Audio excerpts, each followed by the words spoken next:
Let's go live to the Treasurer, Jim Chalmers, in Sydney for his reaction to the RBA move today. Okay, let me know when you're good. Okay. I'll try and be relatively brief, and I'll only take a few questions given the hour. Today, the Independent Reserve Bank increased the cash rate by another 0.25% to 2.85%. This is another difficult day for Australians who are already under the pump. This means Australians with a mortgage will have to find that little bit extra in their monthly budget to accommodate these interest rate rises. This is about another $50 a month on an average outstanding balance of $330,000. It's about an extra $75 a month for a $500,000 mortgage. I think importantly as well, the Reserve Bank has changed their forecast for inflation. They now expect inflation to peak around 8% towards the end of the year.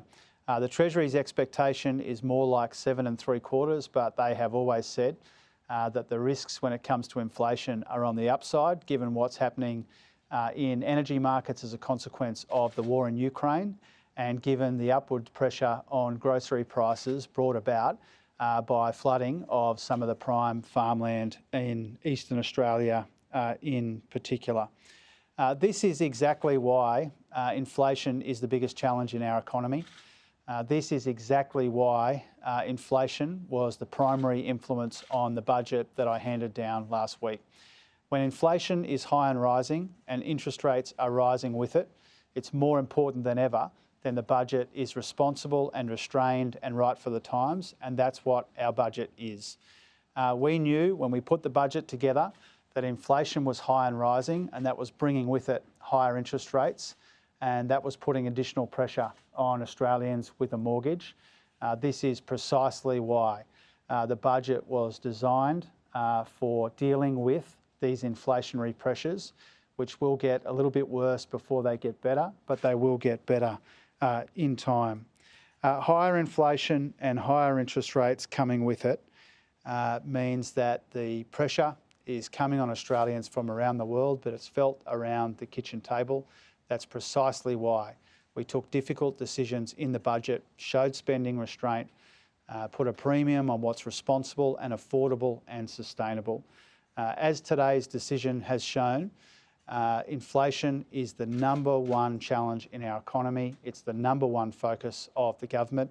It's the number one focus when it comes to the budget that we handed down last week.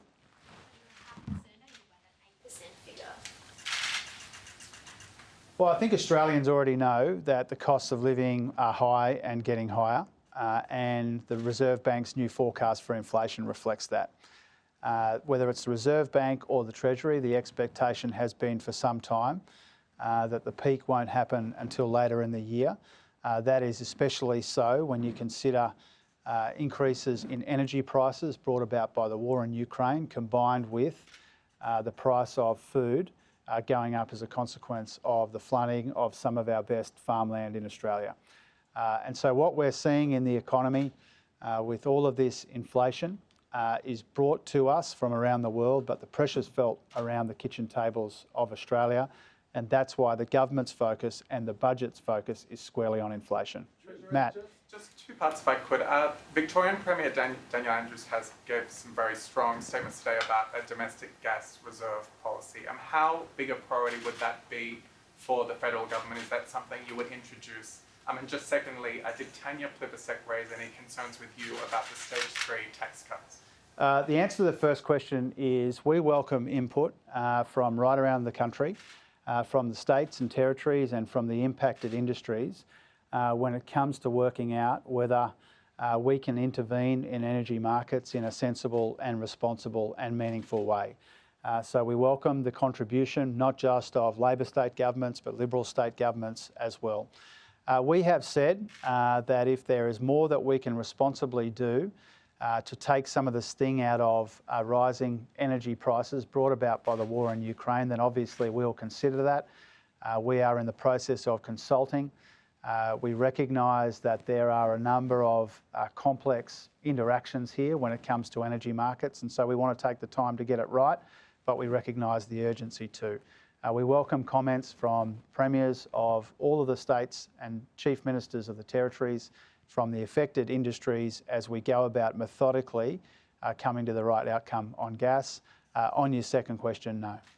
On the power of reservations and the resource reservations, very few Australians would think it makes any sense that 90% of our black coal we dig up in Australia gets exported. Do you think it's time that we look at what the AWU and Dan Walton have said and have a coal reservation too? Because a gas reservation will do very little for power bills, specifically in Queensland and New South Wales. Yeah, I don't want to think out loud about some of the issues that are being proposed or solutions that are being proposed. Obviously, I engage with Dan Walton, the AWU, with the companies, with our international partners, with the states and territories. I think it's important that people put their views on the table as the government goes about working out the best, most responsible solution here. I'm not going to get into the business of kind of a running commentary on options. I've said that our focus is on the regulatory side in the gas market as it relates to the code of conduct and price in particular. This is something that Minister Chris Bowen, Madeleine King, Ed Husic, myself and the Prime Minister are very focused on, that code of conduct in the gas industry. There are other proposals being put to us, which is welcome. We've got a big challenge when it comes to inflation in this country, and energy is a big part of it. We recognise that, and if there are steps that we can responsibly take to deal with it, we will. Thanks very much.